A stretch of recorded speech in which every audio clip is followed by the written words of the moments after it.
Hi, Daily Dosers. We're kicking off this series on living with a purpose. And today I want to talk about having purpose in our work.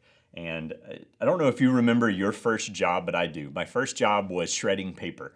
My mom worked at an insurance company, and I got this job where they shoved me in this little small room in the back, and they had boxes and boxes of files that after 7 years or so, they had to shred them.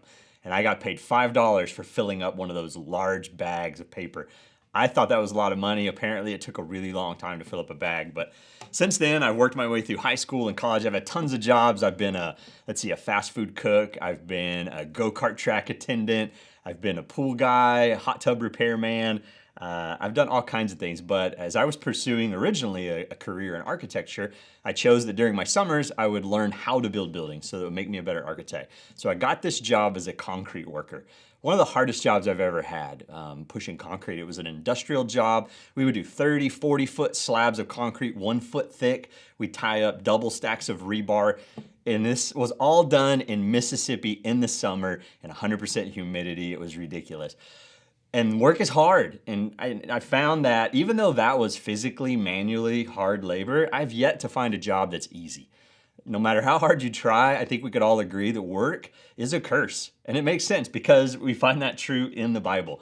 All the way back in the very beginning when Adam and Eve sinned against God, God handed out a curse on our work. And it says this in Genesis chapter 3:17. He says, to Adam he said, because you listened to your wife and you ate the fruit of the tree about which I commanded you, you must not eat from it. Cursed is the ground because of you. Through painful toil, you will eat food from it all the days of your life. It will produce thorns and thistles for you. And you will eat the plants of the field. By the sweat of your brow, you will eat your food until you return to the ground. Since from it you were taken, for dust you are, and to dust you will return. A harsh curse. And so that makes sense. That's why the work was so hard. I definitely sweat from my brow. I definitely felt the ground fighting against me at times. And I got a paycheck for it, but it took work, it took sweat, sometimes blood and tears to get that paycheck, to be able to provide and literally eat food. And so I see that in Genesis 3:17 is true in my daily life. But there's another verse in Colossians I want to turn us to because we're talking about finding purpose. And it says this, in Colossians 3:23-24, it says, whatever you do, work at it with all your heart, as working for the Lord, not for human masters. Since you know that you will receive an inheritance from the Lord as a reward, it is the Lord Christ you are serving. And so we see that, yes, work is hard, but we give this command that says, how are we to then work as Christians? We're to live with a purpose. We're to work with a purpose. And we're to do that. Whatever we find to do, we do it as if we're working for God. So here's an interesting thing that I found as I put these two together, because what does this look like and why do we do this? What's our motivator?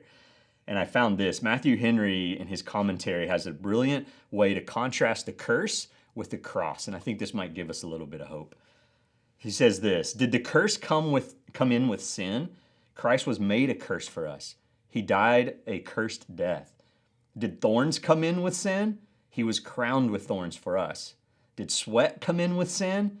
He sweat for us, as it had been great drops of blood. Did sorrow come in with sin? He was a man of sorrows. His soul was in his agony exceedingly sorrowful. Did death come in with sin? He became obedient to death. And so we see that the curse, the thorns, the sweat, the sorrow, and even death, it was all taken on by Christ. Because we were cursed with it, Christ took it upon himself to take it from us. And so with that, in a way, I can take joy in the work that I have. Because I know that the curse that was given to all of us to toil against the earth, to eat, that Christ was sufficient to cover all that. Though we were cursed with thorns and sweat and even death, Christ took all that on himself. And so I can then look at this verse in Colossians and I can put my hand to the plow and do it in the name of Christ. And remember that my work is not just for man, but I'm working as if working for Christ. And I love how Matthew Henry finishes it. He says about the curse and the cross, he says this, thus the plaster is as wide as the wound. And so the bandage covered the cut. And so that's why we can put our hand to the plow, we can do our work with diligence, and we can do it as if working for Christ, because we're supposed to live with a purpose. Have a great day, Daily Dosers.